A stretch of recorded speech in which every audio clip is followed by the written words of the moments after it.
अच्छा चलिए हम लोगों का जो बोर्ड पॉइंट ऑफ व्यू से हम लोग जो प्रिपरेशन कर रहे थे CBSE 2020-21 बोर्ड के लिए, तो फिर उसका हम लोग क्या करते हैं, इधर पे कंटिन्यू करते हैं।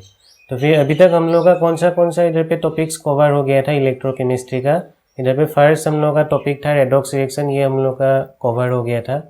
फिर नेक्स्ट लेक्चर पे हम लोग EMF ऑफ सेल के बारे में भी पढ़ लिया। फिर स्टैंडर्ड इलेक्ट्रोड पोटेंशियल के बारे में भी हम लोग स्टडी कर लिया थर्ड लेक्चर पे। फिर फोर्थ लेक्चर पे Nernst equation and its application to chemical cells के बारे में भी हम लोग पढ़ लिए थे। फिर हम लोग का जो फिफ्थ लेक्चर था वो किसके बारे में था, relation between Gibbs energy change and EMF of a cell. तो फिर इधर तक हम लोग का क्या हो गया था, कवर हो गया था, इतना टॉपिक्स हम लोग पढ़ लिए थे।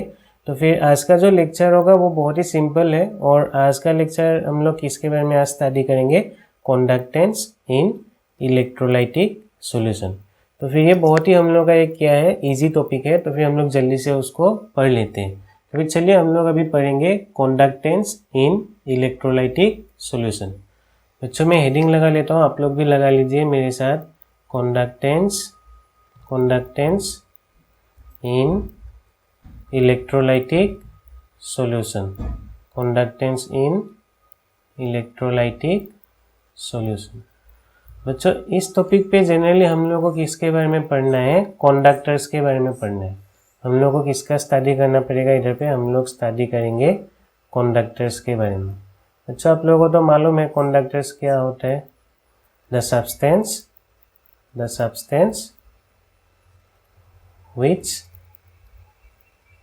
which allow the passage of electricity through it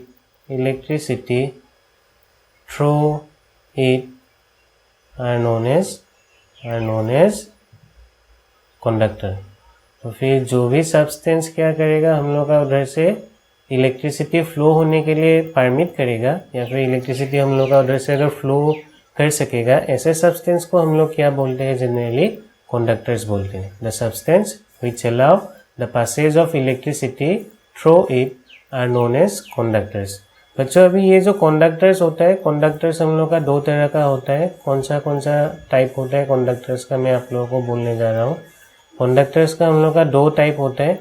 एक हम लोग का होता है मेटेलिक कंडक्टर, एक होता है मेटेलिक कंडक्टर, या फिर उसको आप लोग इलेक्ट्रॉनिक कंडक्टर्स भी बोल सकते हैं, इलेक्ट्रॉनिक कंडक्टर भी बोल सकते हैं, इलेक्ट्रॉनिक कंडक्टर।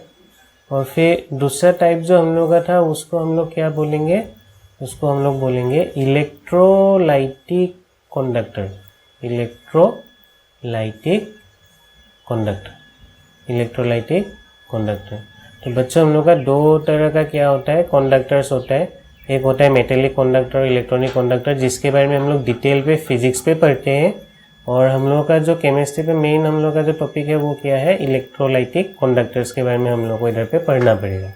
तो फिर अभी बच्चों हम लोग का मेटेलिक कंडक्टर ऐसे क्या होता है, मैं आप लोग को थोड़ा सा आइडिया देता हूँ। बच्चों हम लोग का क्या होता है, सपोज मेरे पास अगर एक मेटल रॉड होगा, और उस मेटल रॉड को मैं अगर क्या करूँगा, बैटरी का दो टर्मिनल के साथ अगर मैं कनेक्ट कर दूँगा, सपोज मैं इसको निगेटिव टर्मिनल के साथ कनेक्ट किया, और उसका इस साइड पे मैं क्या किया, इधर पे एक पॉजिटिव टर्मिनल के साथ बैटरी का कनेक्ट कर दिया।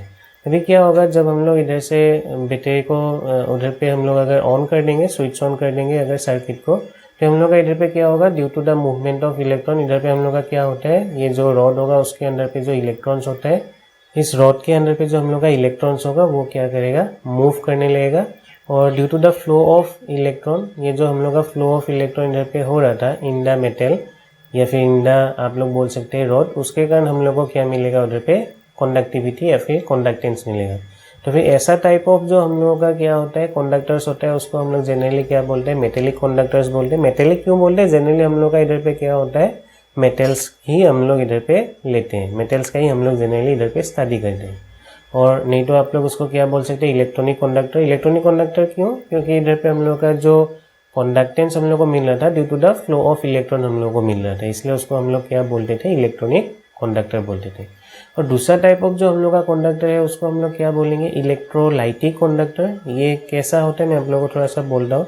सपोज मैं क्या किया, मेरे पास इधर पे एक बीकर था और उस बीकर पे मैं क्या किया, इधर पे 2 इलेक्ट्रोड लगाया। सपोज एक इधर पे एक इलेक्ट्रोड और इस साइड पे एक इलेक्ट्रोड, और ये जो इलेक्ट्रोड है उसको मैं बैटरी का किया निगेटिव टर्मिनल के साथ कनेक्ट किया। सपोज मैं उसको निगेटिव टर्मिनल के साथ, और ये जो इलेक्ट्रोड था मैं उसको बैटरी का पॉजिटिव टर्मिनल के साथ उसको क्या कनेक्ट किया। अभी मेरा ये जो बीकर है उस बीकर पे मैं क्या कर दिया, उधर पे एक सॉल्यूशन ले लिया, और ये जो सॉल्यूशन है इलेक्ट्रोलाइटिक सॉल्यूशन होगा। इलेक्ट्रोलाइटिक सॉल्यूशन मतलब क्या होगा, सपोज मैं ये वाटर लिया और उस पर मैं क्या ऐड कर दूंगा, इलेक्ट्रोलाइट ऐड कर दूंगा। Electrolyte are the substance which dissociate in presence of water, या फिर आप लोग बोल सकते हैं electrolytes are the substance which generally dissociates. तो फिर हम लोग का सपोज इलेक्ट्रोलाइट का मैं एग्जांपल लेता हूँ। सपोज सोडियम क्लोराइड एक इलेक्ट्रोलाइट है। क्यों इलेक्ट्रोलाइट बोलते हैं हम लोग उसको, क्योंकि ये सोडियम क्लोराइड हम लोग का टूट जाता है, टूट के आप लोगों को क्या देता है, Na+ और Cl- ये आयन्स आप लोगों को फॉर्म करके देते हैं। तो मेरा इधर पे क्या था, वाटर था, मैं उस पर सोडियम क्लोराइड को मिक्स किया, तो फिर सोडियम क्लोराइड जाके क्या हो जाएगा, टूट के Na+ और Cl- बना के देगा। अभी जब आप लोग क्या करेंगे, इधर पे ये जो स्विच होगा, इस सर्किट का जो स्विच होगा उसको ऑन करेंगे, उस टाइम पे मेरा क्या होगा, ये निगेटिव इलेक्ट्रोड की तरफ ये Na+ मूव करेगा, और ये जो Cl- है वो कहाँ पे मूव करेगा, हम लोग का पॉजिटिव इलेक्ट्रोड की तरफ पे मूव करेगा। और हम लोग का इधर पे जो नीचे पे जो Na+ और Cl- का क्या होता रहेगा, उधर पे डिकम्पोजिशन होता रहेगा। डिकम्पोजिशन मतलब जो मेरा Na+ और Cl- था वो टूटता रहेगा, टूट रहा है क्योंकि मेरा Na+ सेपरेट हो रहा है, Cl- सेपरेट हो रहा है, तो हम लोग बोलेंगे उधर पे मेरा क्या हो रहा था, डिकम्पोजिशन ऑफ इलेक्ट्रोलाइट हो रहा था। तो फिर जनरली इलेक्ट्रोलाइटिक कंडक्टर पे मेरा क्या होता है, उधर पे हम लोग का decomposition of electrolyte results in the conductivity of the electric current. हम लोग का इलेक्ट्रिक करंट का कंडक्टिविटी किसके कारण हो रहा था, due to the decomposition of electrolyte. हम लोग का Na+ और Cl- टूट के उधर पे जा रहा था, डिपोजिट होने जा रहा था इलेक्ट्रोड पे, और उसके कारण हम लोग को क्या मिल रहा था, उधर पे कंडक्टेंस, या फिर हम लोग का उधर से इलेक्ट्रिक करंट, उधर पे हम लोग को कंडक्टिविटी मिल रहा था, इलेक्ट्रिक करंट का कंडक्टिविटी मिल रहा था।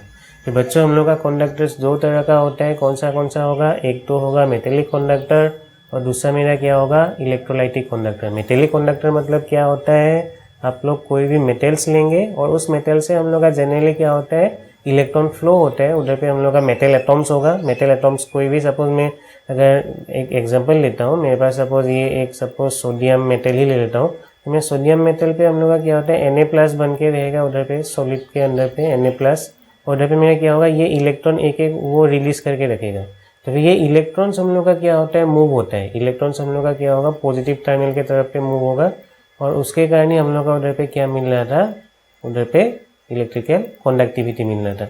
तो फिर हम लोग का इधर पे ये जो Na+ है, इसको हम लोग जनरली क्या बोलते हैं, कार्नेल्स बोलते हैं। इसको हम लोग क्या बोलते हैं, कार्नेल्स। ये टर्म को याद करके रखिए। तो कार्नेल्स, मैं आप लोगों को थोड़ा देर बाद उसको फिर से एक बार बोलूँगा, तो फिर आप लोग याद करके रखिए। कार्नेल्स मतलब क्या होता है, मेरा वो जो मेटल एटम था वो कैटायोनिक फॉर्म पे जो एग्जिस्ट होता है उसको हम लोग कार्नेल्स बोलते हैं, after the losing of electron. क्योंकि मैं मेटल्स क्या होता है, इलेक्ट्रोपॉजिटिव होता है, तो फिर इलेक्ट्रॉन को लूज करके रखता है या फिर लॉस करके रखते हैं।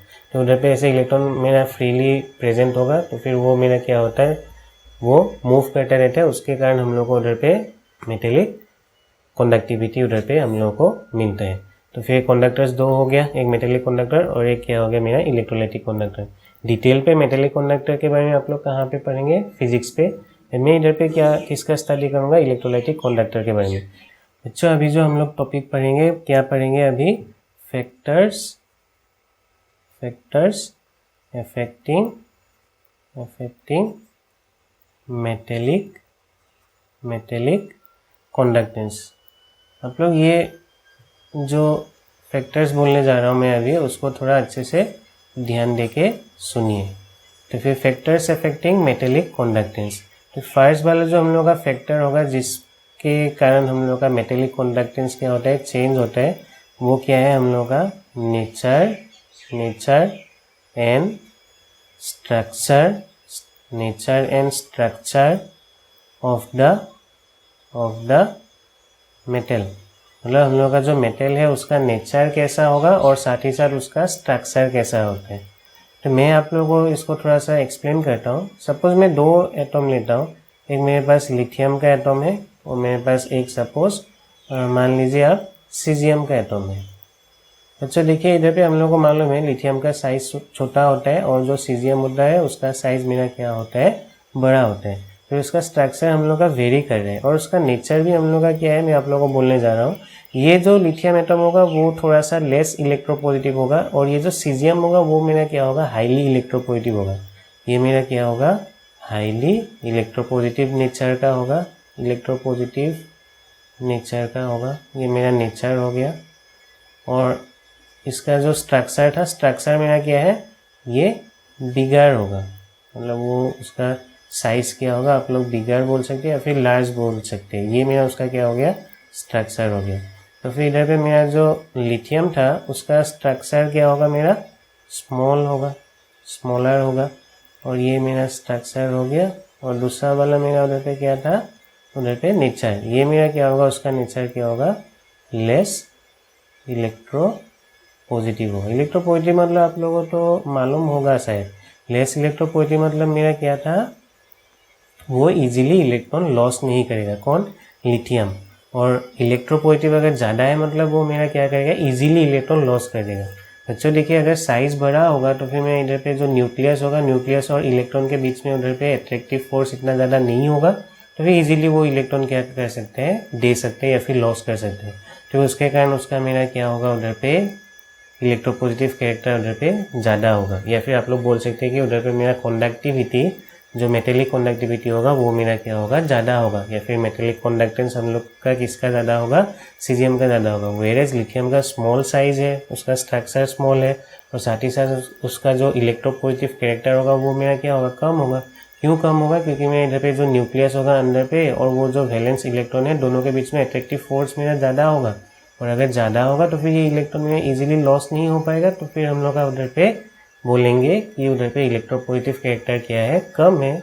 तो फिर इजीली उधर से हम लोग का इलेक्ट्रॉन मूव नहीं कर पाएगा। कहाँ पे, लिथियम पे। तो बच्चों मेरे ख्याल से आप लोगों को nature and structure of the metal के बारे में हम लोगों का जो रोल होता है ऑन द मेटेलिक कंडक्टेंस आप लोगों को समझ में आ गया। नेक्स्ट वाला हम लोगों का जो इधर पे है, नेक्स्ट वाला जो फैक्टर है वो क्या है, नंबर ऑफ वैलेंस इलेक्ट्रॉन। अच्छा ये बहुत ही सिंपल है। देखिए, अगर हम लोग के पास वैलेंस इलेक्ट्रॉन मतलब क्या है, जो आउटर मोस्ट सेल पे जो इलेक्ट्रॉन होता है उसको हम लोग क्या बोलते हैं, वैलेंस सेल बोलते हैं। ये मेरा न्यूक्लियस हो गया। तो फिर सपोज मेरा ये आउटर मोस्ट सेल हो गया, मतलब सबसे बाहर पे ये सेल अगर प्रेजेंट होगा उसको हम लोग क्या बोलेंगे, वैलेंस सेल बोलेंगे, वैलेंस सेल बोलेंगे। और इधर पे जो इलेक्ट्रॉन होता है उसको हम लोग क्या बोलते हैं, वैलेंस इलेक्ट्रॉन बोलते हैं। अभी मैं बोलने जा रहा हूँ, सपोज मेरे पास दो एटम है, ये सपोज एक एटम हो गया, दूसरा और एक सपोज मेरा इधर पे एक एटम है और मेरा क्या हो गया, सपोज ये जो एटम था मैं मान लिया ये मेरा सोडियम है और ये सपोज मेरा क्या है, आयरन है। तो मेरा सोडियम पे उधर पे वैलेंस इलेक्ट्रॉन कितना होता है, 1 होता है।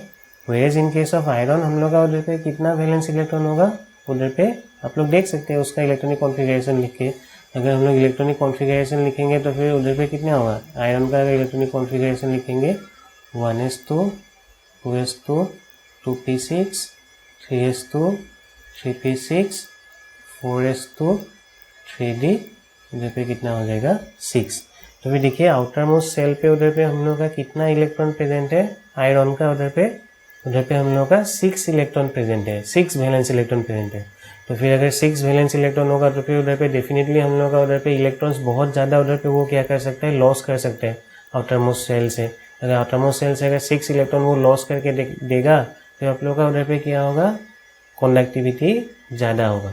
तो फिर अगर हम लोग का वैलेंस इलेक्ट्रॉन अगर ज़्यादा प्रेजेंट होगा तो फिर उधर पे हम लोग का क्या होता है, कंडक्टिविटी ज़्यादा होता है, फिर मेटेलिक कंडक्टेंस क्या होगा, ज़्यादा होगा। क्योंकि अगर वैलेंस इलेक्ट्रॉन ही कम है तो फिर हम लोग का उधर पे फ्री जो उधर पे इलेक्ट्रॉन्स मूव हो रहा था उसका नंबर्स कम होगा।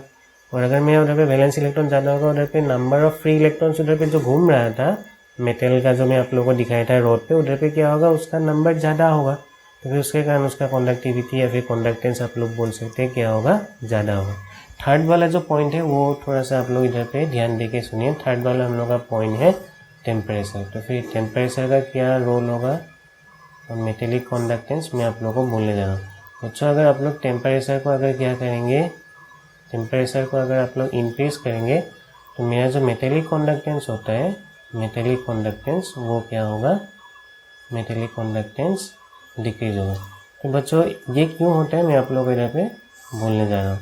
बच्चों देखिए मैं आप लोगों को थोड़ा देर पहले बोला था, मेरे पास उधर पे मैं आप लोगों को किसका ड्रॉ करके दिखाया था, Na+ का, सोडियम कैटायन का। तो फिर Na+ अगर बनेगा तो फिर उधर पे एक इलेक्ट्रॉन मेरा प्रेजेंट होगा, फिर मेरा उधर पे जितना भी Na+ आयन्स फॉर्म होगा वो सब क्या करेगा आप लोगों को इलेक्ट्रॉन्स उधर पे रिलीज करके देगा। अभी अगर हम लोग क्या करेंगे, टेम्परेचर अगर हम लोग इंक्रीज कर देंगे तो ये जो इलेक्ट्रॉन्स हम लोग का इधर पे जो मूव कर रहा था अभी वो फ्रीली मूव नहीं कर पाएगा, क्योंकि ये जो हम लोग का कार्नेल्स है, ये जितना भी कार्नेल्स था पॉजिटिवली चार्ज जो हम लोग का उधर पे क्या था मेटल एटम्स था, वो क्या करने लेगा, वाइब्रेट करने लेगा। आप लोग एनर्जी दे रहे हैं, अगर एनर्जी अगर आप लोग सप्लाई करेंगे, टेम्परेचर देना मतलब क्या है, एनर्जी देना। अगर आप लोग एनर्जी देंगे तो फिर ये मेरा जो मेटल एटम्स होगा ऐसे ऐसे करके वो क्या करेगा उधर पे वाइब्रेट करेगा, ऊपर नीचे ऐसे करके क्या करेगा वाइब्रेट करेगा। तो फिर अगर ये वाइब्रेट करने लगेगा तो फिर हम लोग का इलेक्ट्रॉन्स क्या होगा, अभी अच्छे से उधर से पास नहीं हो पाएगा, उधर पे वो इजीली मूव नहीं कर पाएगा। तो मेरा उधर पे क्या होगा, अगर हम लोग टेम्परेचर इंक्रीज करेंगे उधर पे मेटेलिक कंडक्टेंस क्या होने लगेगा, डिक्रीज होने लगेगा। तो फिर ये बात को आप लोग याद करके रखिए। तो ये हम लोग का फैक्टर्स था, टोटल 3 फैक्टर्स था, आप लोग तीनों को अच्छे से ध्यान दे के रखिए। Nature and structure of the metal, next था नंबर ऑफ वैलेंस इलेक्ट्रॉन, और थर्ड पे था टेम्परेचर। अभी नेक्स्ट हम लोग देखते हैं factors affecting electrolytic conductance. Electrolytic conductance कौन सा फैक्टर्स के ऊपर पे डिपेंडेंट होता है। तो फिर इधर पे हम लोग का 5 फैक्टर्स है। फर्स्ट वाला जो फैक्टर है वो मेरा क्या है, nature of the electrolyte. Nature of the electrolyte. तो बच्चों नेचर ऑफ द इलेक्ट्रोलाइट मतलब क्या है, बच्चों हम लोग का 2 तरह का इलेक्ट्रोलाइट होता है। एक होता है हम लोग का स्ट्रॉन्ग इलेक्ट्रोलाइट, और दूसरा होता है हम लोग का वीक इलेक्ट्रोलाइट। एक होता है स्ट्रॉन्ग इलेक्ट्रोलाइट, दूसरा हम लोग का क्या होता है, वीक इलेक्ट्रोलाइट। अब ये स्ट्रॉन्ग इलेक्ट्रोलाइट मतलब क्या होता है, the electrolyte which dissociates completely are known as strong electrolyte, and the electrolyte which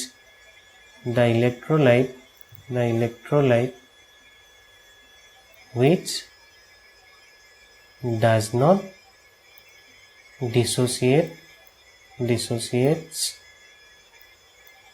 completely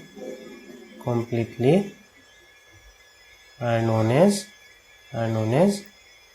weak electrolyte। जो डिसोसिएट पूरा नहीं होता है उसको हम लोग वीक इलेक्ट्रोलाइट बोलते हैं।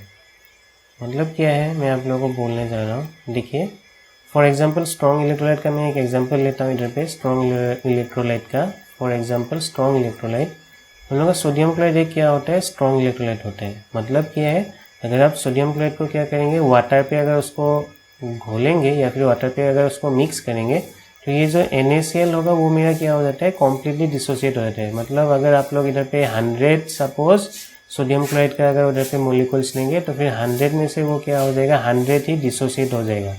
मतलब आप लोग को इधर पे टोटल Na+ कितना मिलेगा, 100, Cl- कितना मिलेगा, इधर पे 100 मिलेगा। लेकिन इन case of weak electrolyte, for example मैं एक वीक इलेक्ट्रोलाइट लेता हूँ, मेरे पास सपोज CH3COOH है फॉर एग्जांपल वीक इलेक्ट्रोलाइट का।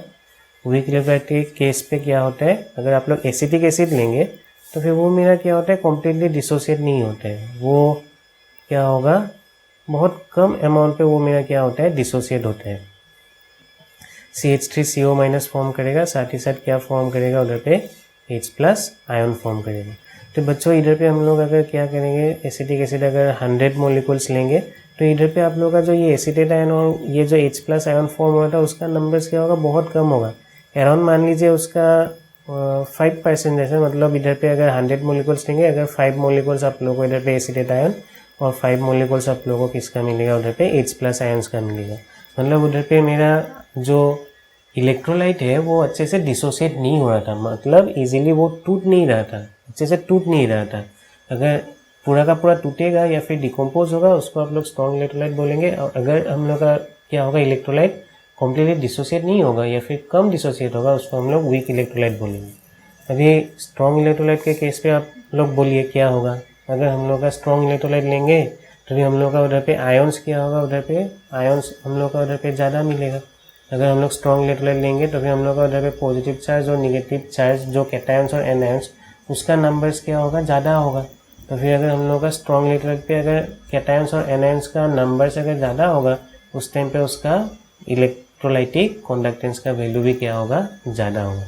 तो बच्चों याद करके रखिए, स्ट्रॉन्ग इलेक्ट्रोलाइट मेरा क्या करता है, उधर पे अच्छा इलेक्ट्रोलाइटिक कंडक्टेंस शो करते हैं, क्योंकि उधर पे हम लोग का नंबर ऑफ आयन्स हम लोग को क्या मिलता है, बहुत ज़्यादा मिलता है। Whereas in case of weak electrolyte उधर पे हम लोग का क्या हो रहा था, नंबर ऑफ आयन्स बहुत कम मिल रहा था, उसके कारण उसका इलेक्ट्रोलाइटिक कंडक्टेंस का वैल्यू भी क्या होगा, कम होगा। तो ये मेरा फर्स्ट पॉइंट था, फर्स्ट फैक्टर था। नेक्स्ट वाला जो हम लोग का फैक्टर है, नेक्स्ट फैक्टर हम लोग का क्या होगा, उधर पे size of the ions produced and their solvation बच्चों क्या है, मैं आप लोगों को ये समझा देता हूँ। हम लोग का जो आयन का जो साइज होना चाहिए वो क्या होना चाहिए, छोटा होना चाहिए। सपोज मैं दिखा रहा हूँ, मेरे पास ये वाटर था, मैं डायरेक्ट वो बीकर के अंदर पे जो इलेक्ट्रोलाइटिक सॉल्यूशन ले रहे थे उसको मैं दिखा रहा हूँ आप लोगों को।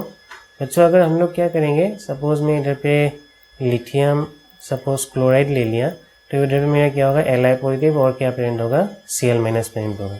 और दूसरा वाला सपोज मैं इधर पे क्या ले लिया, उधर पे NaCl ले लिया दूसरा वाला, और एक जो मेरा बीकर था उधर पे मैं क्या ले लिया, उधर पे Na+ और Cl- ले लिया। तो बच्चों अभी देखिए, तो इधर पे लिथियम का साइज मेरा क्या होता है, छोटा होता है, लिथियम का साइज छोटा होगा। वेरेज मेरा जो वो सोडियम एटम था उसका साइज मेरा क्या होगा, बड़ा होगा। सोडियम का साइज मेरा क्या होगा, उधर पे बड़ा होगा। तो फिर अगर सोडियम का साइज अगर बड़ा होगा तो फिर हम लोग का क्या होता है, नीचे पे हम लोग क्या ले रहे थे, वाटर ले रहे थे। तो फिर अगर हम लोग वाटर अगर लेंगे तो फिर क्या होगा, ये जो कैटायन होगा Na+, उसको मेरा वाटर का कौन सा पार्ट आके उसको घेर लेगा। हम लोग का वाटर एक पोलर क्या है, सॉल्वेंट है। तो उधर पे ऑक्सीजन का चार्ज क्या होता है, मेरा निगेटिव, पार्शियली निगेटिव होता है due to higher electronegativity of oxygen. तो मेरा Na+ और ऑक्सीजन के बीच में उधर पे क्या होता है, इंटरेक्शन होता है। तो मेरा इधर पे क्या होगा, बहुत सारा वाटर मॉलिक्यूल आके उसको क्या कर लेगा, उसको सराउंड कर लेगा, अगर उसका साइज बड़ा होगा तो। लेकिन अगर उसका साइज छोटा होगा तो फिर उधर पे नंबर ऑफ आयन्स हम लोग का उधर पे ज़्यादा उधर पे आके बाइंड नहीं हो पाएगा, किसके साथ, जो मेरा उधर पे लिथियम का जो एक कैटायन था। तो फिर ये जो लिथियम हम लोग का कैटायन होगा उस पर हम लोग का वाटर मॉलिक्यूल्स कम आके घेर सकेगा। तो फिर ये लिथियम जो आयन होगा हम लोग का वो फ्रीली मूव कर पाएगा। वेरेज मेरा ये जो Na+ आयन होगा वो मेरा क्या हो जाएगा, बहुत ज़्यादा भारी हो जाएगा, क्योंकि उधर पे बहुत सारा वाटर मॉलिक्यूल्स आके उसको घेर लिया, तो फिर वो फ्रीली मूव नहीं कर पाएगा। तो मेरा जनरली उधर पे आयन्स का साइज़ क्या होना चाहिए, आयन्स का साइज़ हम लोग का स्मॉल होना चाहिए। आयन्स का साइज़ हम लोग का क्या होना चाहिए, स्मॉल होना चाहिए।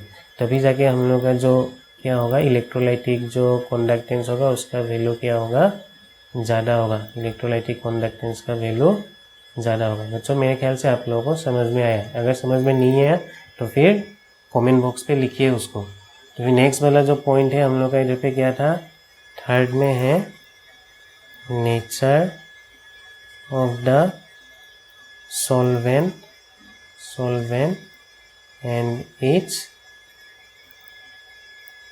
विस्कोसिटी। बच्चों एक बात आप लोग याद कर लीजिए, हम लोग का नेचर ऑफ द सॉल्वेंट क्या होना पड़ेगा, पोलर होना पड़ेगा। अगर पोलर नहीं होगा तो फिर हम लोग का उधर पे आयन्स उधर पे क्या होगा, ब्रेक डाउन नहीं होगा। सपोज मैं अगर इधर पे वाटर नहीं लेता, अगर मैं ये जो नीचे पे जो सॉल्यूशन ले रहा था वो क्या ले रहा था, मैं वाटर ले रहा था, वाटर पे बना रहा था। तो मेरा वाटर पे बनाने के कारण हम लोग का क्या हो रहा था, वो सपोज लिथियम और जो Cl- था वो मेरा क्या होके था, उधर पे सेपरेट होके था, क्योंकि उधर पे हम लोग का वाटर मॉलिक्यूल्स आके उसको क्या करके रखा था, सराउंड करके रखा था।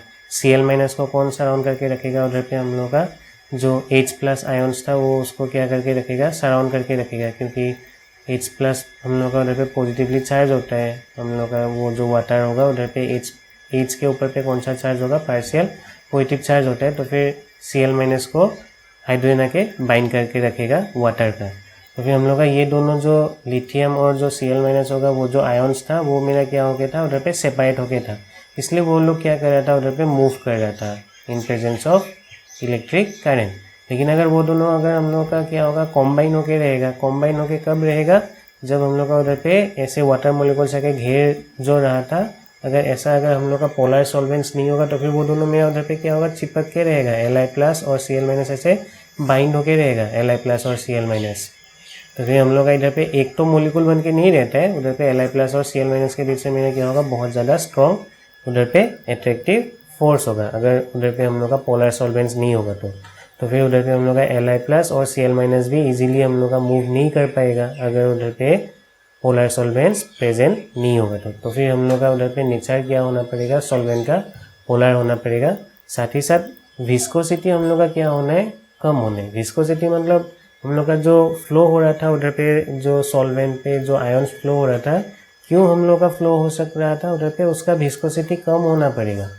विस्कोसिटी हम लोग का क्या होना पड़ेगा, कम होना पड़ेगा। सपोज मैं एक वाटर लिया, उसका विस्कोसिटी कम है, और दूसरा में सपोज उधर पे क्या ले लिया, हनी ले लिया, तो फिर हनी पे विस्कोसिटी मेरा क्या होगा, ज़्यादा होगा।